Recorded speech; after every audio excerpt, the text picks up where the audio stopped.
Hey everybody, Brett Thompson here at Thompson Law Group.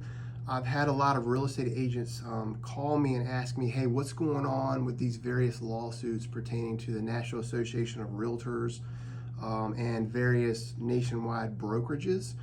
So I've done a little research. I've reviewed some published decisions online. So I'm going to give you a summary procedurally of how these cases are playing out. Not a whole lot of substance, but I'm going to give you a procedural breakdown.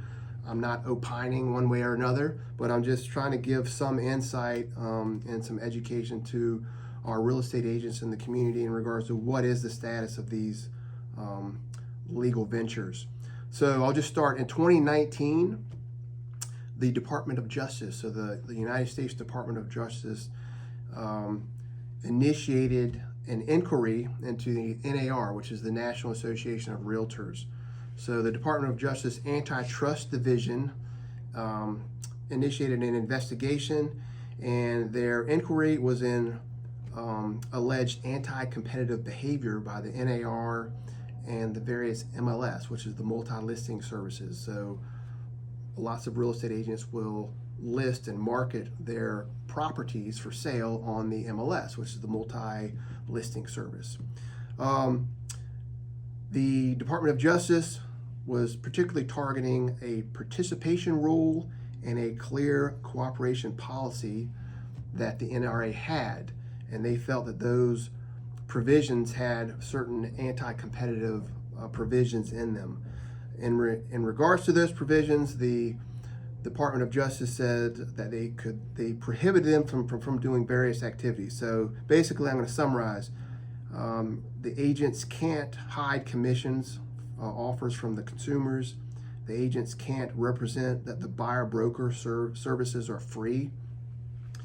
An agent/realtor can't restrict MLS access based on commission splits offered. And realtors can't restrict lockbox access to agents without the seller's knowledge.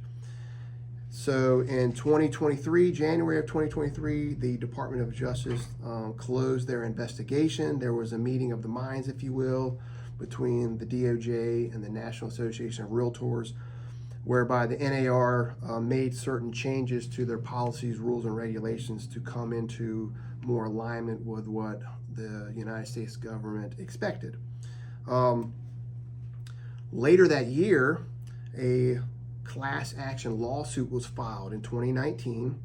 It was initially styled as Sitzer, later named Burnett, and this was filed in the U.S. District Court of Missouri.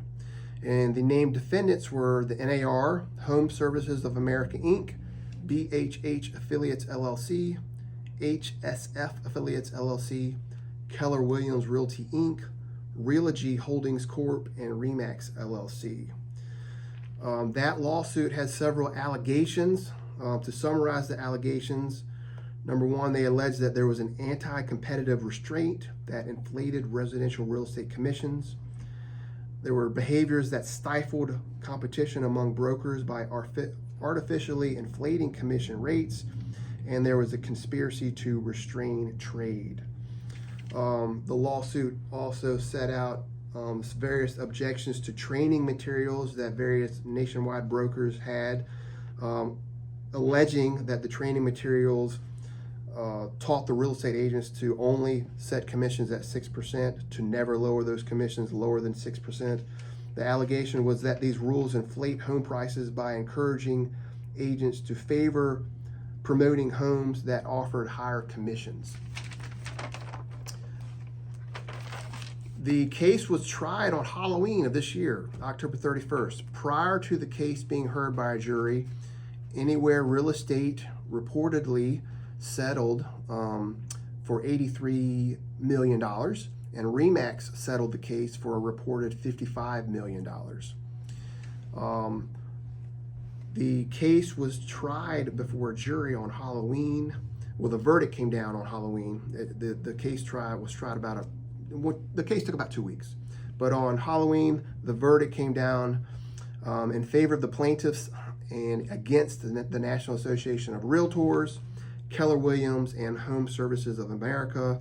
The jury found that those defendants were liable for colluding to fix commission rates. The court entered a $1.78 billion judgment against said defendants. This case does qualify for what's called treble damages, which is basically a civil penalty tripling the jury award. So the exposure, if you will, to the NAR, Keller Williams, and Home Services America could be up to around $5 billion. The named defendants have indicated that they will be appealing this verdict to the higher appellate courts. So we shall see how it plays out. A portion of the case or the whole thing could be reversed. We don't know. Some facts that came out in the litigation, or allegations rather, is that in 2020, 91% of homes sold were listed on the MLS. Also in 2020, Americans spent over $85 billion on residential real estate commissions. The case also alleged that 97% of the MLSs are owned or operated by one or more realtor association. Now, immediately following the verdict on Halloween, 3 more cases were filed. So there is a Gibson lawsuit which was filed by the same legal team that represented the victorious plaintiffs in the Burnett case. And the Gibson lawsuit filed in the U.S. District Court of Missouri again, that names Compass, Redfin, EXP, Wykert Realtors, United Real Estate, Howard Hanna Real Estate, Douglas Eilman, and the National Association of Realtors as named defendants. And it appears that this is a very similar allegation in regards to antitrust, a monopoly, price fixing. So it looks like it's the same or similar allegations.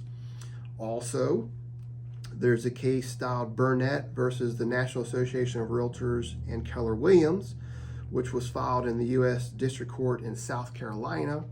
And that is also seeking class action qualification, meaning that the plaintiffs want to broaden the base of plaintiffs to a class of people. And this class of people are various sellers over a few years that closed on real estate in South Carolina.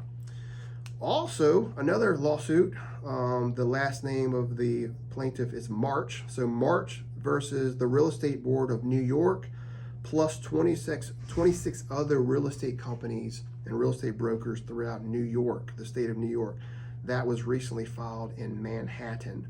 So it looks like there could be copycat cases or a domino effect, if you will, in different jurisdictions whereby the National Association of Realtors and various brokerages are going to be named defendants. So we will see how it plays out.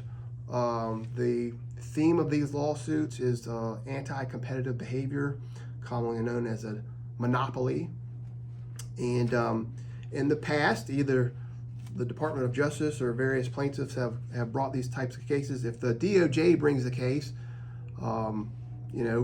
let's see, the railroad industry got broken up. The telephone industry got broken up into different companies. The oil industry got broken up into different companies. So a lot of times the remedy that the government is seeking when they find that there is anti-competitive behavior is they will break up the offending company or companies into smaller companies under the theory that this will now be beneficial to the consumer and it will encourage the marketplace and competition within the marketplace. So we'll see how it plays out. So like I said, I'm just trying to give you kind of an overview procedurally of what's been going on with these cases and with the Department of Justice as it pertains to the National Association of Realtors, the various MLS companies, and the various nationwide brokerages. So I hope that was informative. Have a great day.